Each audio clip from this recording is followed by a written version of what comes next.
नमस्कार। भारती ठाकुर दिव्यम चैनल पर आप सभी का हार्दिक स्वागत है। आज मैं आप सभी के समक्ष आई हूँ क्योंकि हमारी आंगनवाड़ियों में पिछले कल से पोषण पखवाड़ा मनाया जा रहा है और अभी कई दिनों तक यह आंगनवाड़ियों में विशेष तौर पर मनाया जाएगा। कई जगह घर घर पर भी फील्ड वर्क किए जाएंगे जिसमें हम कुपोषण के बारे में विशेष जानकारी देंगे ताकि हमारी गर्भवतियों को, हमारी जनरेशन को जो है किसी प्रकार का कुपोषण ना हो। इसी बारे में यह जो पोषण पखवाड़ा है ये चल रहा है। देखो, सबसे पहले तो मैं आपको थोड़ा सा ये बता देती हूँ कि कुपोषण चीज़ क्या है। जैसे जो मतलब हमारे को जब कभी उचित मात्रा में किसी प्रकार का मतलब कोई गुणवत्ता वाला आहार लंबे समय तक प्राप्त नहीं होता है तो उससे क्या होता है कि हमें कुपोषण हो जाता है। फिर वो चाहे कोई छोटा बच्चा है, वो कोई बड़ा है, वो जो कोई बूढ़ा ही है, अगर हम संतुलित आहार या पौष्टिक आहार उचित मात्रा में नहीं लेंगे तो हमें उसकी वजह से कुपोषण होगा। और कुपोषण के कारण क्या होता है कि जो हमारे छोटे बच्चे होते हैं उनकी जो एक रोगों के साथ, बीमारियों के साथ जो लड़ने की क्षमता होती है वो खत्म हो जाती है और कईयों की कम हो जाती है, कईयों की बिल्कुल खत्म हो चुकी होती है। जिससे क्या होता है कि बार बार जो हमारा बच्चा होता है वो बीमार होता रहता है। थोड़ी थोड़ी बात के मतलब कुछ खा लिया और उससे डाइजेस्ट नहीं हुआ और वो बीमार हो गया, और फिर वो चाहे बड़ा ही क्यों ना हो, सभी को यही समस्या मतलब शुरुआत हो जाती है। और फिर एक अच्छा इसका कारण क्या रहता है कि जैसे कि मान लो हमारी कोई गर्भवती महिला है, तभी से ये चक्र शुरू हो जाता है। हमारी गर्भवती महिला है, अब जब हम गर्भवती महिला का ध्यान ही नहीं रखेंगे, हम गर्भवती महिला को कोई रेस्ट ही नहीं देंगे, हम गर्भवती महिलाओं को कोई खाने के लिए तरह तरह की साग सब्जियां नहीं देंगे, फल फ्रूट नहीं देंगे, जो आयरन कैल्शियम है समय पर वो नहीं देंगे, तो उससे क्या होगा कि गर्भवती महिला खुद ही कुपोषित हो जाएगी। और जब गर्भवती महिला खुद कुपोषित होगी तो जाहिर सी बात है कि उसके बाद तो जो उसके बेबी होगा, जो उसका शिशु पैदा होगा, वो भी कुपोषित ही पैदा होगा। और जब वो शिशु कुपोषित पैदा होगा, फिर क्या होगा, वो शिशु थोड़ा आगे चलकर वो एक बच्चे का रूप धारण करेगा, तो वो बच्चा भी कुपोषित ही होगा। और बच्चे के बाद वो एक वयस्क बनेगा, वो वयस्क जब बनेगा तो वयस्क भी वो कुपोषित ही रहेगा। और उस वयस्क के बाद फिर से वही चक्र शुरू हो जाएगा, फिर से उसकी शादी होगी, फिर से मतलब उसके जो वयस्क जो था कुपोषण के कारण उसकी ना तो वो तगड़ा हो सका ना उसकी लंबाई बढ़ चुकी, मतलब वो हर एक तरीके से कुपोषित रह गया, बोनापन भी हो गया, कमजोर भी हो गया। अब उसकी शादी होगी तो फिर क्या आम आदमी बोलना शुरू कर देता है कि ये सब तो परिवार के ऊपर जो बच्चा पैदा होता है वो चला जाता है। अब होता क्या है कि जब हमारा गर्भवती का ही चक्र शुरू से खराब हुआ तो उससे आगे जो बच्चा हुआ उसका चक्र अंतिम क्षण तक खराब होता चला गया।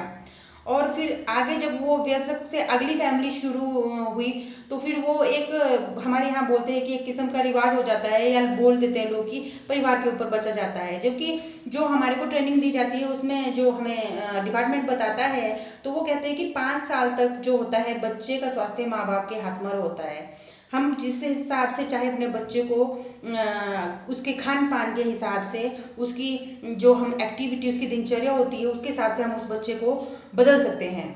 वो जरूरी नहीं कि वो अगर उसके माँ बाप बौने हैं तो उनका जो बच्चा है वो भी बौना ही होगा। वो सब कुछ हमारे हाथ में होता है। बस ये होता है कि हमें बच्चों को जंक फूड से बचाना चाहिए। बाजारी जो चीज़ें होती है खाने के लिए कोशिश कीजिए कि जितना हो सके कम दीजिए, ठीक है। और हमारे जो बच्चे होते हैं उनको खेल कूद में जितना हो सकता है उन्हें खेल कूद करवाएं। घर में जो हमारे पुराने टाइम की गेमें होती थी वो सब छूट चुकी है। बच्चों को आप आंगनवाड़ी में भेजिए, वहाँ बच्चों के बीच में वो खेलेगा कूदेगा, उछल कूद करेगा, तो उससे भी बच्चे का जो है विकास होता है। और फल फ्रूट खाने के लिए दीजिए, जैसे कि मौसमी फल, साग सब्जियाँ, सतरंगी दालें। कई लोग अंडा मीट खाते हैं तो वो उस तरीके से भी खा सकते हैं। मतलब कोशिश ये करें कि जितना हो सके घर की चीज़ें दें बच्चों को, और मौसमी चीज़ें दें महिलाओं को भी, गर्भवती महिलाओं को भी, क्योंकि मौसमी चीज़ें ऐसा होता है सस्ती भी प्राप्त हो जाती है और मिल भी जाती है। और भगवान ने कुछ हमारा शरीर इस किस्म से बना रखा है कि जब हम सीजनली कोई चीज़ खा लेते हैं तो साल भर तक वो हमारे अंदर स्टोर रहता है, उसका जो भी गुणवत्ता, जो भी उसकी जो मतलब एक हमारे को जरूरत थी हमारे शरीर को, उस साल तक हमारे अंदर स्टोर होकर खुद हमारा शरीर उस चीज़ का इस्तेमाल करता रहता है। और जब तक वो खत्म होने की बारी आती है हमारे शरीर से, चाहे वो कोई ऊर्जा है, वो कोई प्रोटीन है, वो कोई विटामिन है, जो भी है, उतने को फिर से वही सीजन वापस आ जाता है, फिर से हम उसी सीजनल चीज़ को खाना शुरू कर देते हैं। तो मेरा बोलने का मतलब ये है कि हमारे को इस कुपोषण को देश से अगर दूर करना है तो सबसे पहले हमारे को महिलाओं के बारे में सोचना पड़ेगा।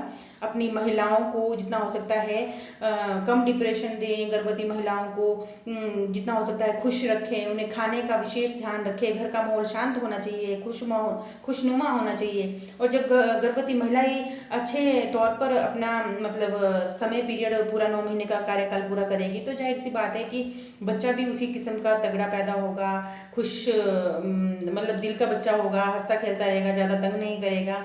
जब उसे कोई बीमारी नहीं होगी, जब बच्चा कोई कुपोषित नहीं होगा तो जाहिर सी बात है बच्चा खुश ही होगा और वो आने वाले समय में एक अच्छे मतलब तंदुरुस्त वयस्क का रूप धारण करेगा, जिससे हमारे देश का जो है एक ये चक्र चल रहा है कुपोषण का और बौनेपन का, वो ख़त्म होने में भी हेल्प मिलेगी।